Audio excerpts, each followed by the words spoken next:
यह अपडेट सामने आई है। यूपी सरकार बोली कि संभल जामा मस्जिद सरकारी जमीन पर बनी हुई है। मुस्लिम पक्ष ने गलत फोटो से गुमराह किया है। फिलहाल आपकी जानकारी के लिए बता दें कि यूपी सरकार की ओर से कहा गया है कि जामा मस्जिद की वो जमीन सरकारी जमीन है और गलत फोटो के साथ में उस नक्शे को दिखाया गया है। संभल में शाही जामा मस्जिद और उसके पास मौजूद कुएं को लेकर के सुप्रीम कोर्ट में स्टेटस रिपोर्ट दाखिल कर दी गई है। सरकार ने मस्जिद इंतजामिया कमेटी के उस दावे को खारिज किया जिसमें कुएं को मस्जिद की प्रॉपर्टी बताया गया। यूपी सरकार ने कहा कि संभल की शाही जामा मस्जिद भी सरकारी जमीन पर बनाई गई है। मस्जिद के पास मौजूद कुआं भी सरकारी जमीन पर है। खुद मस्जिद कमेटी ने गलत फोटो पेश करके अदालत को गुमराह करने की कोशिश की।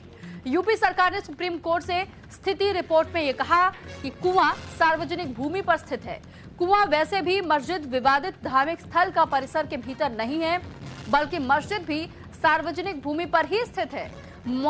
मौजूदा मस्जिद समिति का आवेदन विवादित है और यह आवेदन विवादित स्थल के मामले को लेकर के दायरे से पूरी तरह से बाहर बताया गया है।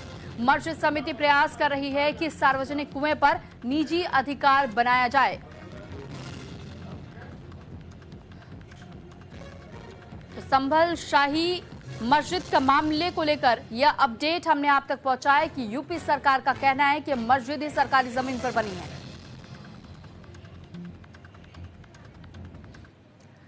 संभल से एक और बड़ी खबर आपको बता दें कि जामा मस्जिद की रंगाई पुताई के लिए इजाजत मांगी गई है। एएसआई मामले पर फैसला होना है और यह फैसला जिला प्रशासन की ओर से लिया जाएगा। संभल में रमजान से पूर्व विवादित धर्मस्थल शाही जामा मस्जिद की रंगाई पुताई को लेकर के जिला प्रशासन का दो टुक कहना है कि ये एएसआई की संपत्ति है और इसका मुद्दा कोर्ट में विचाराधीन है। इसलिए इस मामले में एएसआई ही फैसला लेगा कि जामा मस्जिद की रंगाई पुताई कराई जाए या नहीं।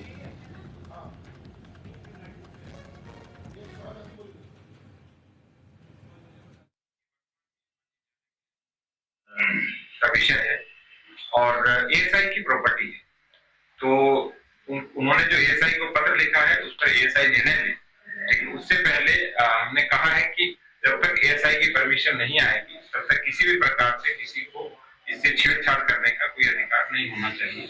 और हमने भी उनका जो पत्र आया उसे एएसआई को मूल रूप से भेज दिया है कि एएसआई इस पर निर्णय ले।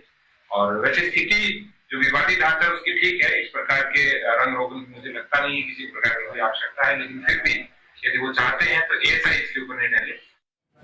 और इस पर ज्यादा जानकारी के साथ सनी गुप्ता संभल से हमारे साथ सीधे जुड़ रहे हैं। सनी, सबसे पहले तो आपसे ये मामला समझना चाहेंगे कि एक और जहां रंगाई पुताई का मामला एएसआई से जुड़ा हुआ है, दूसरी तरफ जमीन को लेकर ही पूरा विवाद है कि जामा मस्जिद जहां बना है वो जमीन ही सरकार की प्रॉपर्टी है, उसके पास जो कुआं वो भी सरकार की प्रॉपर्टी, जबकि जामा मस्जिद के कमेटी की ओर से कहा गया है कि देखिए ये तो प्राइवेट प्रॉपर्टी है और वो कुएं का हिस्सा भी हमारा ही है। तो ये जिस तरीके से अब तस्वीरें सामने आने लगी है धीरे धीरे, और इस मामले में दो मामले कोर्ट में ही पेंडिंग है, तो जब तक कोर्ट का स्पष्ट रुख नहीं आ जाता है कि आखिर स्टैंड किसकी ओर लिया जाएगा, तो फिर तब तक जामा मस्जिद के पास क्या यह अनुमति मिल पाएगी कि वो रंगाई पुताई करा पाए या ना करा पाए? ये मामला कितना लंबा और चल सकता है?